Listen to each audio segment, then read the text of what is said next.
오늘 함께 나눌 말씀은 저희가 야고보서 말씀입니다. 우리 같이 한번 찾아보겠습니다. 야고보서 1장 19절에서 20절 말씀입니다. 성경을 갖고 계신 분들은 성경을 찾아서 같이 볼 수 있도록 하겠습니다. 야고보서 1장 19절에서 20절입니다.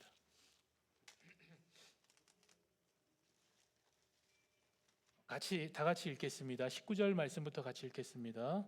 하나님의 말씀입니다. 내 사랑하는 형제들아, 너희가 알지니 사람마다 다 듣기는 속히 하고 말하기는 더디하며 성내기도 더디하라. 사람이 성내는 것이 하나님의 의를 이루지 못함이라. 아멘.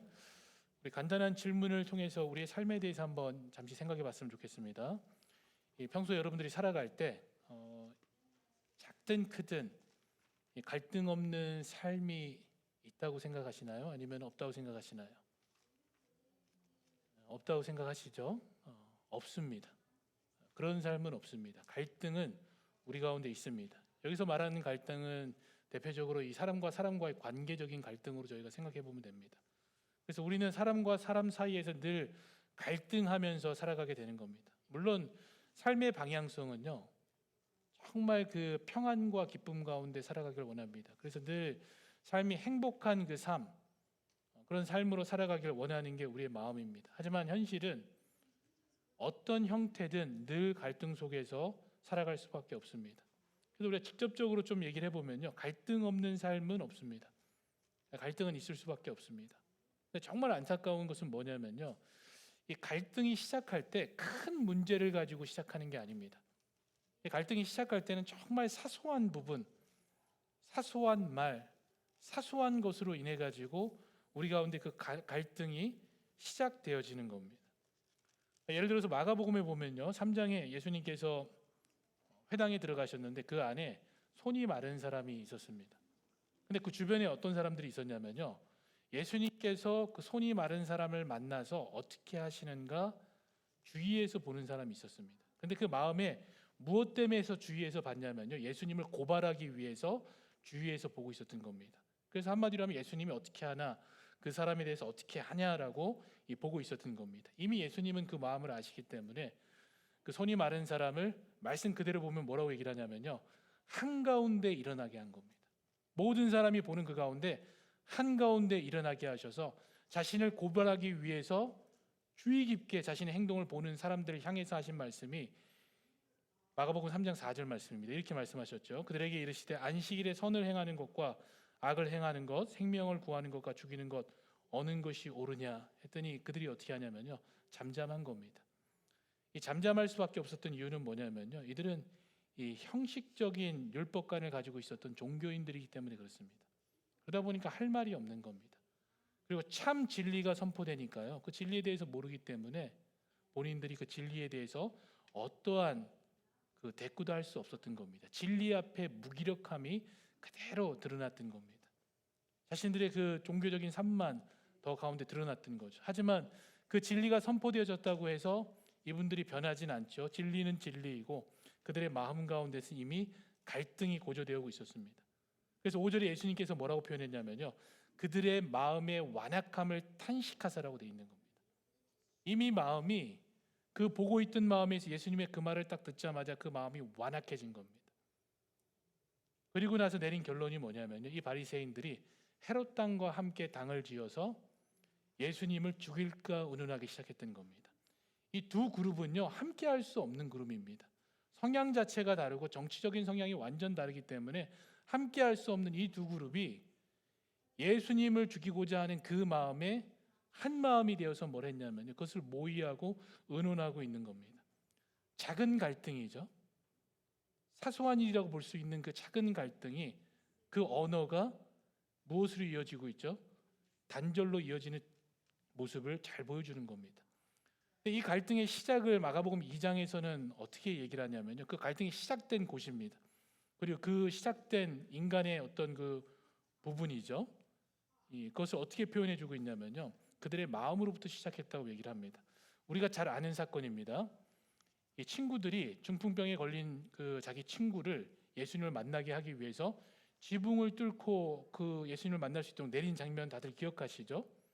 그때 예수님께서 뭐라고 하셨냐면은 그 친구들의 믿음을 보고 그 중풍병 걸린 사람에게 작은 자여 내 죄를 사하였다라고 말씀하신 겁니다.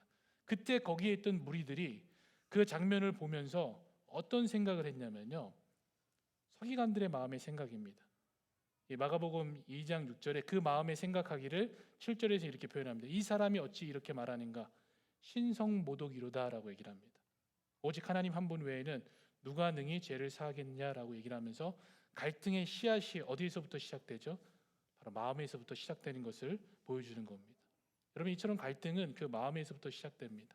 그 때로는 언어를 통해서 그 갈등이 형성되어지는 겁니다. 물론 갈등이 만들어졌다가 쉽게 사그러지기도 합니다. 하지만 많은 부분에서 이런 작은 갈등은요, 지금 보신 내용처럼 작은 갈등이 신성모독이라는 생각을 갖게 하고, 그리고 작당에서 예수님을 죽이려고 모의하게 만들고, 그리고 결국 예수님을 죽이는 행동까지 이르게 되어지는 겁니다. 그러면서 완전히 하나님과의 단절에 이어지기까지 만들어지는 과정을 저희가 보게 됩니다. 그래서 여러분, 그리스도인들은 갈등의 시작인 마음을 잘 다스려야 됩니다. 어디에 있든지 간에 우리는 이 말씀의 열매가 우리 가운데 이 마음에서부터 맺어져야 되는 겁니다. 예를 들어서 이런 상황이죠. 조금 좀 떨어져 있는 비유라고 표현할 수 있는데요, 우리의 마음을 다치게 하는 경우입니다. 어떤 경우냐면요, 여러분들이 아무도 보지 않는 그 차 안입니다. 혼자 차 안에서 운전을 막 하는데 좌우에서 갑자기 차가 확 들어옵니다. 뒤에서 갑자기 빵빵거리고 앞에서 차가 확 스탑합니다. 그럴 때 여러분은 어떻게 하시죠? 바로 저주스러운 말을 그 자기를 방해했던 차에게 그냥 내뱉는 겁니다. 욕을 하기도 하고요. 그럼 우리가 가만히 그 상황을 생각해 보면은 그 말을 듣는 대상은 그 차를, 여러분의 차를 멈추게 한 그 차가 아닙니다. 그 공간 안에 있는 사람은 누구죠? 자기 혼자입니다. 그런데도 욕을 하고 그 말을 함으로써 그 말이, 그 저주가 자기한테 들리고 그 마음을 어떻게 하죠? 상하게 하는 겁니다. 상하게 해서 나타난 현상이 뭐죠? 내가 저 차를 한번 쫓아가 봐야 되겠다. 나도 한번 울려봐야 되겠다. 불응하고 과격한 모습이 우리 가운데 나타나는 겁니다. 작은 일이 어떻게 발생하는 거죠? 큰 일로, 큰 문제로 갈등이 고조되어지는 모습을 우리가 보게 되어지는 겁니다. 그리고 스스로의 마음을 무너뜨리는 모습을 이런 상황 속에서도 저희가 보게 되는 겁니다. 그래서 지혜자가 잠언에서 뭐라고 표현했냐면요, 이 잠언 21장 23절에서 이렇게 얘기를 합니다. 입과 혀를 지키는 자는 자기의 영혼이죠. 우리의 마음으로도 저희가 볼 수 있습니다. 그것을 환난에서 보존한다고 얘기를 합니다. 그런 상황에서 입과 혀를 다스렸을 때 그 마음이 보존되어지는 겁니다. 그런데 다스리지 못하면은 그 마음이 어떻게 되는 거죠? 복잡해지는 겁니다. 어려워지는 거고요.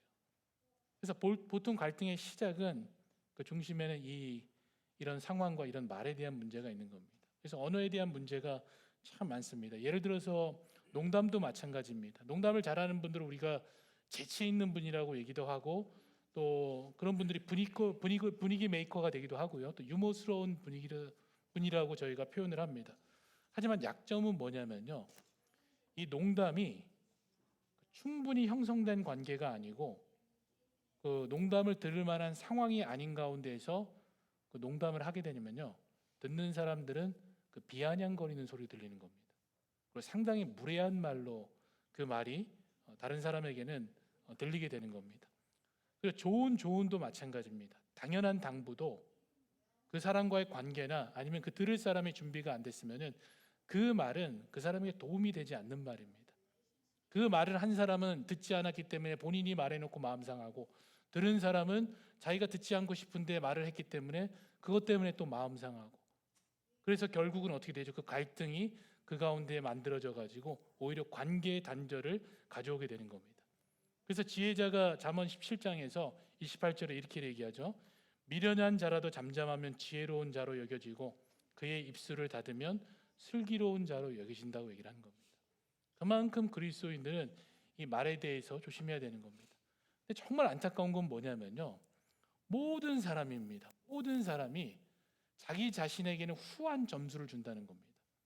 나는 그렇지 않다라고 생각하는 겁니다. 항상 나는 그런 사람이 아닙니다라고 생각을 하죠. 나는 그렇게 함부로 얘기를 하지도 않고 그 상황을 다 고려해서 이야기하는 사람입니다. 그래서 다른 사람에 의해서 이런 갈등들이 일어나지 저로 인해서 그렇게 저의 말로 인해서 그렇게 일어나지 않습니다라고 생각을 합니다. 하지만 여러분이 분명히 기억하셔야 될 것은 뭐냐면요, 나 자신도 모르게 다른 사람들에게 이 갈등의 원인을 제공하는 요인이 될 수 있다는 겁니다. 여러분의 그 말의 어투, 제스처, 그리고 또 눈빛, 그 말의 의도, 그 모든 것들이 때로는 어떤 사람들에게는 갈등의 요소로 주어진다는 것을 우리는 알고 있어야 되는 겁니다. 나는 아니다가 아니죠. 그럼에도 저는 그런 갈등의 요소를 만든 적이 없습니다. 그렇게 생각하시는 분들은 주변을 보시면 압니다. 여러분도 모르게 주변의 사람들과의 거리가 생겨져 있는 겁니다. 여러분, 그 거리는 뭐냐면요, 불편함의 거리입니다. 여러분이 하는 말이나 그런 행동들이 불편하기 때문에 그 사람들이 이미 불편함의 거리를 가지고 여러분을 대하고 있는 겁니다.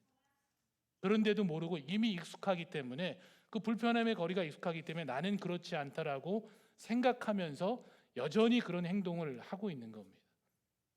그렇기 때문에 모든 사람들은요, 이 언어와 태도에 대한 이 문제가 있습니다. 이런 문제가 없는 사람이 없죠.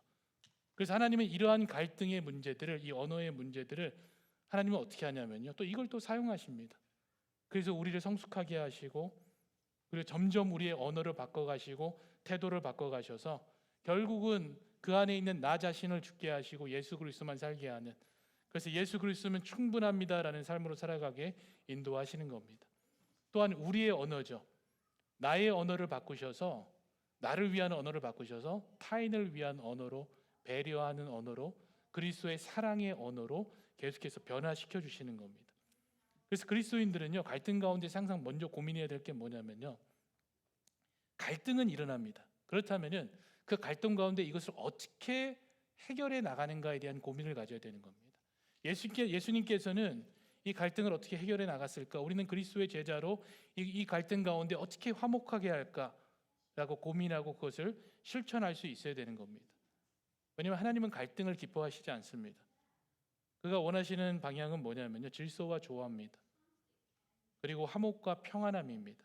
그래서 우리는 일상 속에서 하나님이 원하시는 방향이죠, 갈등을 넘어서서 하나님이 기뻐하시는 방법의 언어와 태도를 통해서 이 사랑의 관계 속에서 누릴 수 있는 그 조화와 아름다움들, 그 기쁨과 평안들을 누릴 수 있도록 끊임없이 스스로 단련해 나가야 되는 겁니다. 그래서 야고보는요, 오늘 본문에서 그리스도인이 관계 속에서 가져야 될 그 세 가지 원칙을 우리에게 가르쳐 주고 있는 겁니다. 그 첫 번째 원칙이 뭐냐면은 듣기는 속히 하라는 겁니다. 그 두 번째는 말하기를 더디하고, 세 번째는 성내기를 더디하라는 겁니다. 이것은 그리스도인이 지켜야 될 관계 속에서 세 가지 원칙이 되어지는 겁니다. 그러니까 한마디로 말하면요, 충분히 인내하고 경청하라는 겁니다. 여러분, 경청이라는 그 사전적 의미를 찾아보면요, 다른 사람의 말에 귀 기울여 듣는다라고 이렇게 되어 있습니다. 마음을 다해 듣는다고 표현하기도 하고요, 또 가만히 듣는다라는 그런 의미보다는 모든 감각 기관을 집중해서 듣는 모습을 경청이라고 얘기를 합니다. 그러니까 그림으로 그려보면은 이 기울다는 것은 뭐냐면, 어떤 사람이 있으면은 그 사람이 거기에 완전히 기울어져 있는 상태입니다. 그러면 그 관계, 그 거리가 굉장히 가깝겠죠. 가까운 상태에서 모든 감각을 이 사람 말에 집중해서 그것을 우리가 듣는 것을 이 경청이라고 이야기를 하는 겁니다. 자, 그런데 문제는 뭐냐면요, 우리가 그렇게 경청한다고 생각하지만 경청을 하면서 어떤 생각을 하냐면요, 들은 말에 대해서 내가 자꾸 코멘트를 달아줘야지라는 생각이 머릿속을 막 혼잡하게 만드는 겁니다. 그러면서 그 사람의 호흡까지도 계산하죠. 막 이렇게 이때 쉬는구나, 이때 쉬는구나. 그러면서 내가 하고 싶은 말을 담고 있다가 잃어버릴까 봐 어떻게 하죠? 빛의 속도로 끼어들기를 하는 겁니다. 그래 놓고 나서 내가 하고 싶은 말을 거기다가 확 던져버리죠. 그럼 말을 하던 사람은 어떻게 되죠? 자기 할 말을 잃어버리는 겁니다. 그리고 그 주제에서 벗어나 버리는 겁니다. 그러면서 분위기는 어떻게 되죠? 좀 좋지 않은 분위기로 변해갈 수도 있게 되어지는 겁니다. 듣는다고 하면서도 우리가 끊임없이 내가 할 말을 하고 싶어가지고 계속해서 끼어들기를 통해서 농담이나 대화의 주제에서 벗어나고 마음을 불편하게 하는 그런 말들을 하는 겁니다. 그래서 야고보가 뭐라고 표현하냐면요, 듣기는 속히 하라고 하는 겁니다. 근데 여기서 듣기를 속히 한다고 할 때 이것은 타인의 말을 듣기를 속히 해라 이런 의미가 아닙니다. 사람과의 관계를 얘기를 하는데 그 첫 번째로 꼽은 게 뭐냐면요, 듣기를 속히 하는데 듣는 대상이 누구냐면요, 하나님의 말씀을 듣기를 속히 하라는 겁니다. 그리스도인은요, 하나님의 말을 듣는데 속히 해야 되는 겁니다. 그랬을 때 그 관계 가운데 이게 적용이 되어지는데요, 거듭난 모든 하나님의 사람들은요, 이제부터는 우리가 완전히 달라진 그 변화의 삶을 살아가는 그 길로 걸어가게 되어져 있는 겁니다. 왜냐하면요, 우리에게 공급되어지는 게 다릅니다. 그전에는 우리가 먹은 음식이 만약에 A라는 음식이면은 이제 지금 저희가 먹는 음식은 뭐냐면요, 말씀으로 공급되어지는 겁니다. 그러면 나오는 것도 말씀으로 공급되어진 것이 나오기 때문에 이전과는 다른 모습으로 변화될 수밖에 없는 겁니다. 이거는 일시적인 게 아니고요, 듣기를 속히 하라는 것은 지속적인 성장을, 변화를 이야기하는 언어입니다. 그럼 지속적으로 우리는 새로운 언어와 새로운 그 듣는 것을 통해서 우리의 마음이 변화된 모습으로 살아가게 되어지는 겁니다. 그래서 여러분, 이 그리스도인의 능력은 어디에 있는 거냐면요, 말씀에 있는 겁니다. 말씀의 능력이죠. 그러니까 세상을 변화시키는 건 말씀이지 여러분 자신이 아닙니다.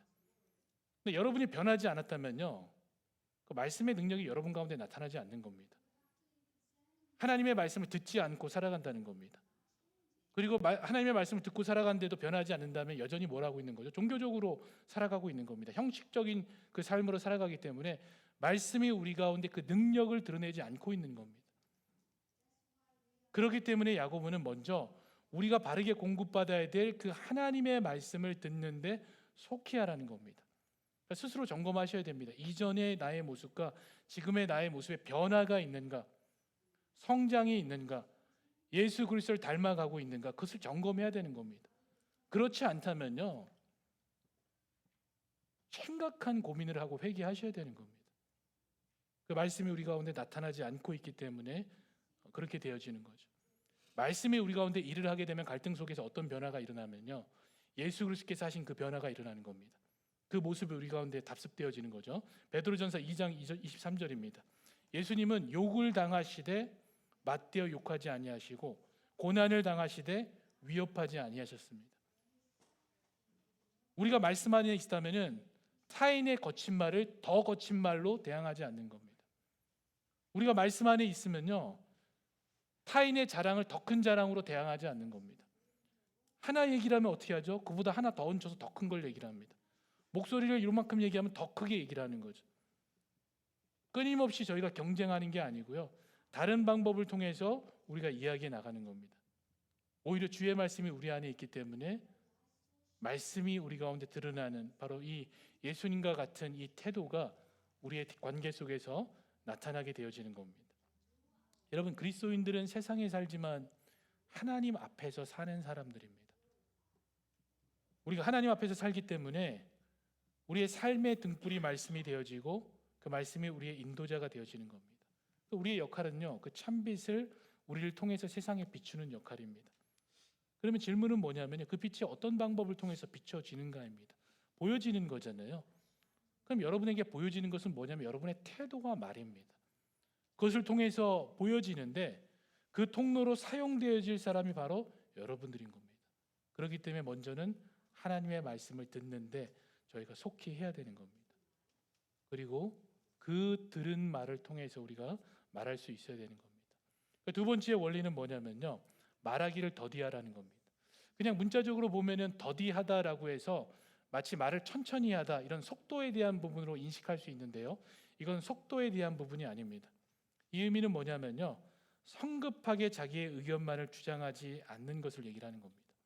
지난번에 그 남자의 고집에 대해서 한번 말씀을 드렸습니다. 이 성급하게 말하는 그 버릇과 고집이 합쳐지면 어떻게 될 것 같습니까? 똥고집이 되는 겁니다. 자기가 한 말에 대해서 그냥 고집을 피우다 보니까 어떻게 되죠? 자기 할 말만 하는 겁니다. 다른 말은 듣지 않고 자기 할 말만 하는 겁니다. 그래서 가끔 우리가 대화를 하다 보면 어떤 사람은 벽과 대화하는 느낌을 받을 때가 있습니다. 아무리 얘기를 해도 뭐라는 거죠? 자기의 주장만을 계속해서 이야기를 하고 있는 겁니다. 자기의 의견만을 주장하는 겁니다. 그렇기 때문에 벽과 받는 느낌을 받는 거죠. 그리고 다른 이유는 또 어떤 거냐면 다른 말을 전혀 듣지 않고 자기 말만 하기 때문에 그런 느낌을 저희가 받는 겁니다. 여러분, 우리가 분명히 인정해야 될 게 뭐냐면요, 다른 사람은 나와 다르다는 겁니다. 그걸 인정을 해야 됩니다. 여러분, 하나님께서 우리를 창조하실 때 여러분들을 하나님의 가장 독특한 걸작품으로 만드셨습니다. 그리고 각 사람에게 하나님께서 각각 그 은사를 주셨습니다. 그렇기 때문에 우리는 다를 수밖에 없습니다. 그 다름을 인정하는 것이 서로를 인정하는 시작이 되어지는 겁니다. 그 다름을 인정한 상태에서 나를 죽이고 조화와 질서 속에서 유기적인 연합을 통해서 하나님의 나라를 우리가 나타내는 그 삶을 살아가는 겁니다. 이런 그림이죠. 분명히 다른 꽃들이 화분에 담겨져 있습니다. 근데 그 화분이 아름다운 겁니다. 하나의 꽃을 봤을 때도 그 꽃이 아름다운데 그 꽃들이 하나로 묶여져 있는데 그 조화 때문에, 그 조화로움 때문에 그 꽃이 더 아름답게 보여지고 하나의 작품처럼 느껴지는 겁니다. 그래서 보면 꽃을 막 꽂아 놓으면 어떻게 보면 굉장히 엉뚱한 것 같잖아요. 근데 이 조화가 뭘 만들어내는 거죠? 아름다움 한 작품을 만들어내는 겁니다. 그러니까 하나님이 우리에게 원하시는 거는 우리를 죽이고 나서 조화와 질서를 통해서 이렇게 아름다운, 각자가 그대로 보여지면서도 그 아름다운 조화로움이 이루어지는 그 하나됨을 하나님께서 우리에게 원하시고 있는 겁니다. 그렇기 때문에 말하기를 더디하라는 겁니다. 말하기를 더디하라는 또 다른 의미는 뭐냐면요, 먼저 하나님 앞에서 겸손하라는 권면입니다. 하나님 앞에서 겸손하다라는 의미는 뭐냐면요, 하나님의 온전한 진리에 합당한 것인지, 내가 하는 행동이나 말이 정말 이것이 하나님의 말씀에 부합하는 것인지를 먼저 생각하고 대화하셔야 되는 겁니다. 그냥 말을 하는 게 아닙니다. 그냥 주장하는 게 아니죠. 저희 교회 주보 안쪽에 보면은 이 교회가 하나 되기 위해서 먼저 말과 행동하기 전에 생각하실 5가지 질문을 해놨습니다. 그 주보 안쪽에 보면 나와 있죠.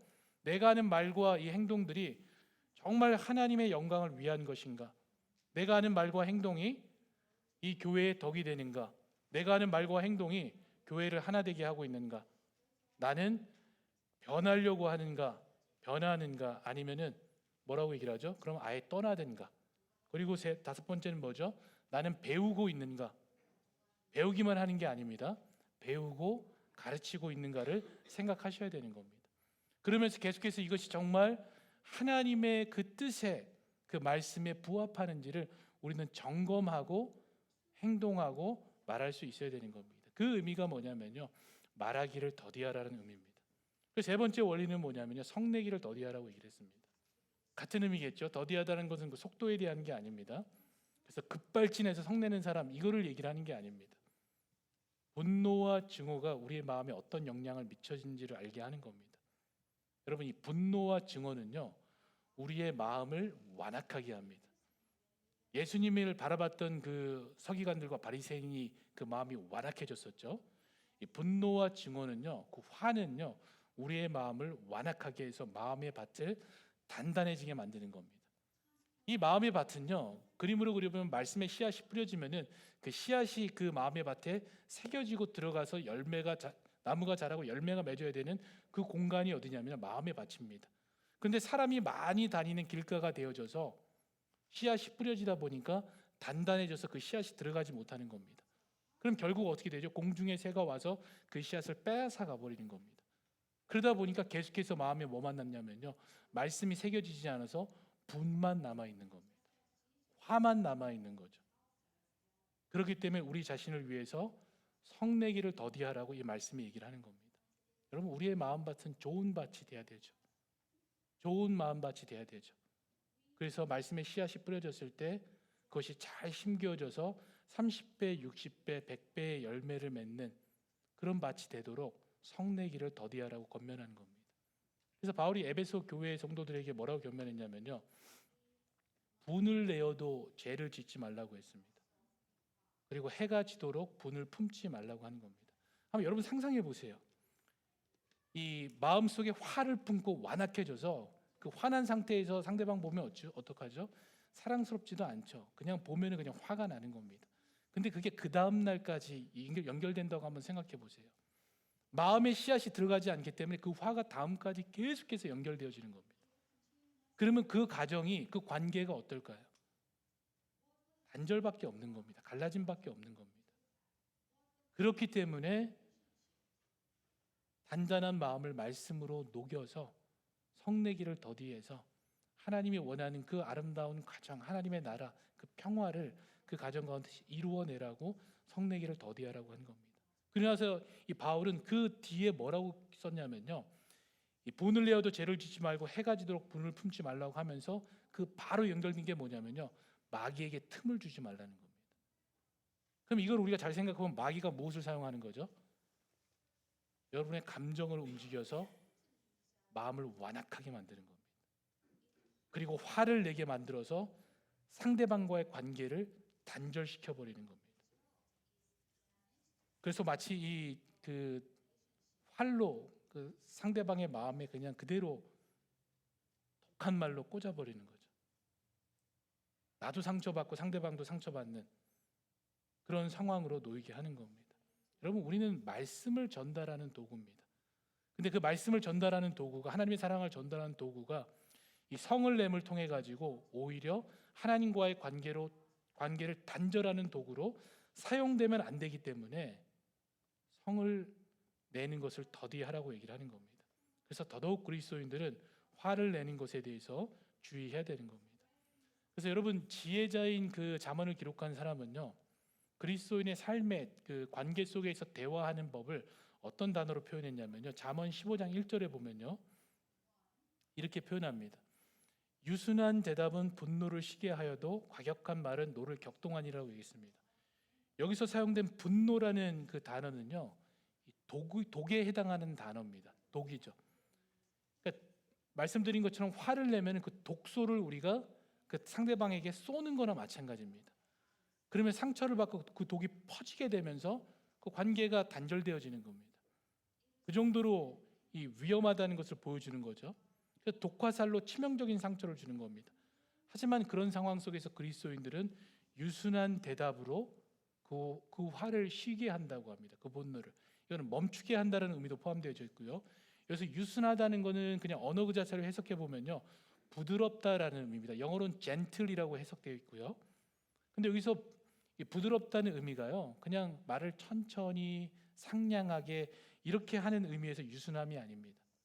이 유순함은 어떤 의미냐면요, 순종하는 말입니다. 순종하는 말로 대화하라는 겁니다. 그럼 질문은 우리가 무엇에 순종할까요? 사람에게 순종하나요? 그렇지 않습니다.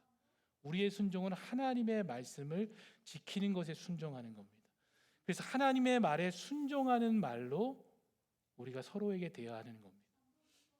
하나님의 말을 듣고 그 말에 순종하는 그 언어를 통해 가지고 서로에게 대화해 나가는 겁니다. 그럴 때 우리의 갈등이 멈추게 되는 겁니다. 이 순종의 언어가, 말씀에 대한 순종의 언어가 그리스도인들의 대화법이 되는 겁니다. 여러분의 언어가 말씀을 속히 듣는 그 은혜를 통해 가지고 이런 순종의 언어로 변하는 축복이 있기를 원합니다. 그래서 그리스도인의 세 가지 원칙이죠. 듣기는 속히 하고, 말하기는 더디하고, 성내기는 더디하는 이 삶의 원칙을 가지고 순종의 언어를 여러분께서 사용하셔서 성숙된 그리스도인으로 여러분을 통해서 참 빛인 예수 그리스도의 빛이 여러분 주변 가운데 비춰지고, 그리고 과격한 말로 여러분을 대항하는 그런 사람 가운데에 오히려 그 과격한 말을 오히려 부드럽게 만드는 그 능력이 말씀을 통해서 여러분 가운데 주어진 그 순종의 언어가 사용되어져서 그 역사가 일어나는 그 축복이 있기를 바랍니다. 그래서 여러분 관계 속에 하나님의 나라가, 그리고 또 하나님이 원하시는 그 아름다운 조화들이 여러분의 갈등 속에서 해소되어지길 바랍니다. 예수 그리스도께서 우리를 위해서 죽으시고 부활하시고, 그리고 지금도 우리 곁에 계셔서 그의 언어로서 우리에게 말씀하시고 그의 언어로서 살아가라고 하셨기 때문에 우리가 그 안에서 세상이 줄 수 없는 위로와 평화 가운데 살아갈 수 있는 겁니다. 그 사실을 기억하시면서 그리스도와 같은 그 삶을 살아가는 저와 여러분이 되길 축복합니다. 우리 같이 기도하겠습니다. 하나님 감사합니다. 우리 가운데 있는 모든 갈등 가운데에서 정말 그리스도께서 그렇게 하셨던 것처럼 순종의 언어를 통해서 말하게 하시고